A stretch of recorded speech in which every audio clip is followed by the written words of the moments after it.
Yağmurga qaramasdan sizlarga bitta zo'r variant olib qo'ydim. Chilonzor 11-kvartalda.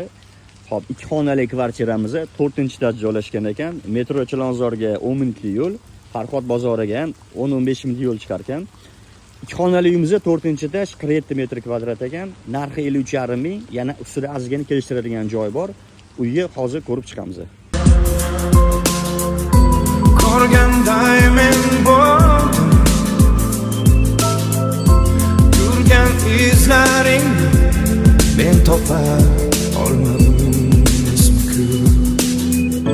İşon sensiz bir an ham yashay olmayman.